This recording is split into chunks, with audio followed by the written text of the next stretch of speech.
le Seigneur avait envoyé Jean pour préparer le chemin de son Fils.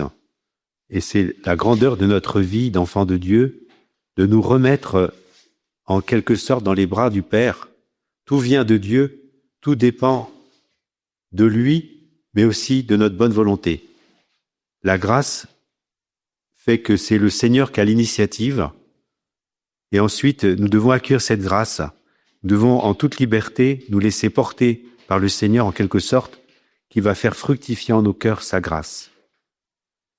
Nous avons d'abord surtout à dire oui à l'appel de Dieu. Et c'est lui qui va nous aider à mener à bien l'œuvre entreprise de notre sanctification.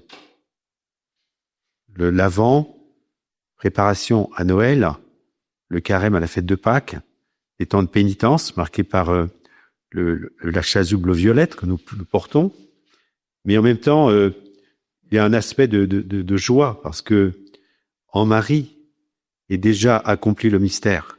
Déjà, la Vierge porte en elle l'enfant qu'elle va nous donner à Noël.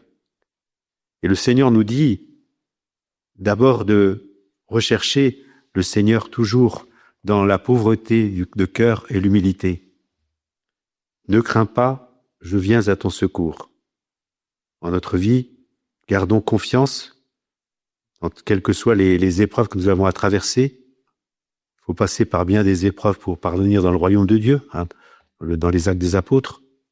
Cette parole, nous devons passer par beaucoup d'épreuves pour arriver dans le royaume.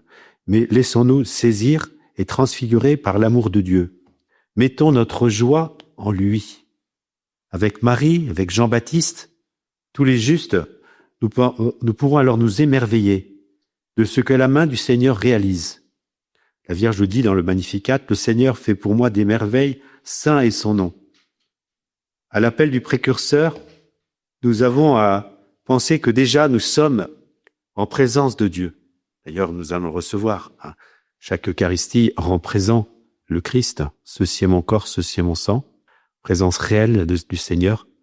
Et que nous préparons, d'ailleurs, nous n'en souvenons plus, mais la première communion est un moment important dans la vie des chrétiens, que ce soit pour le petit enfant ou des fois on a fait peut-être la communion plus tard. Alors demeurons dans l'amour du Seigneur. Et tout ce que nous demanderons au Seigneur, dans le nom du Christ, sachant que nous l'avons déjà obtenu. Gardons confiance, frères et sœurs, que la force de l'Esprit Saint saisisse notre cœur, toutes nos facultés, toute notre vie, et nous prions tout spécialement, là j'ai une intention avec des auditrices de Radio Espérance, pour Charles et Charlotte, deux dames qui ont perdu leurs parents.